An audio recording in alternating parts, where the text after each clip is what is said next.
Want to skip the Snowman? You should. Director Tomas Alfredson is in the ennui business. His films are heavy and portentous, often blanketed in the permafrost of his native Sweden and always just as chilly indoors. His 2008 breakthrough, Let the Right One In, reinvigorated the vampire myth by draining it of sensationalism and using it as an affecting metaphor for the eternal loneliness of adolescence. Alfredson's last feature, a dread and beige-soaked adaptation of John le Carré's Tinker Tailor Soldier Spy, couldn't sort out le Carré's Byzantine plotting, but got his institutional Cold War paranoia exactly right. Yet Alfredson's one-size-fits-all atmospherics are woefully ill-suited to the Snowman, which attempts to class up the sort of genre material that's far better suited to the down and dirty. Based on the novel by Norwegian author Jo Nesbø, whose thrillers routinely top bestseller lists, the film offers the cognitive dissonance of a garden variety, straight-to-video serial killer story that's been treated as if it were a profound reflection on the human condition.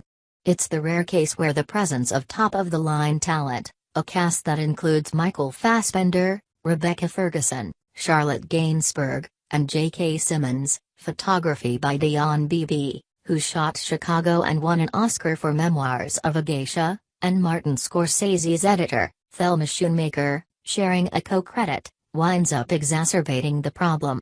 If there's anything the film doesn't need, it's more self-importance. A flashback packages the psychology in a neat little bow and tucks it under the tree for later. In an isolated home outside Bergen, Norway, a young boy watches his mother, despondent over the abuse and neglect of her married lover, deliberately steer her station wagon onto an icy lake and sink into a watery grave. Years later, women who roughly fit her description start disappearing around Oslo, with a consistent pattern of dismembered bodies and crude snowmen left in the knee-high drifts. The case falls to Harry Hole, Fassbender, an alcoholic sleuth whose home is metaphorically clouded with dangerous toxins. Sometimes he lays his head next to Rachel Gainsbourg, his on-again/off-again girlfriend, and plays father to her teenage son Oleg, Michael Yates. The wild card in this scenario, and the only one who seems to be doing any real work on the case, is Katrine Ferguson, a newcomer in the missing persons department who feels a special connection to the victims. She sets her sights on a local plutocrat, Simmons, who's greasing the wheels for an Oslo Winter Games bid. Based on the evidence here, it's hard to imagine the Snowman working under any circumstances, but Alfredson and his team of screenwriters, all hotshots, too, with credits that include Tinker Tailor, Drive, and original Danish version of The Killing, simply cannot tell this story cleanly. The film lurches between murky intrigue and gruesome beheadings, running several steps behind a whodunit that's screamingly obvious from the moment the killer appears on screen. Its lapses would be more forgivable if the plotting served some larger purpose, like exposing municipal corruption in Oslo's government, but Chinatown this is not.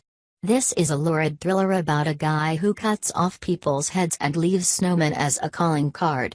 It needn't be so fussy.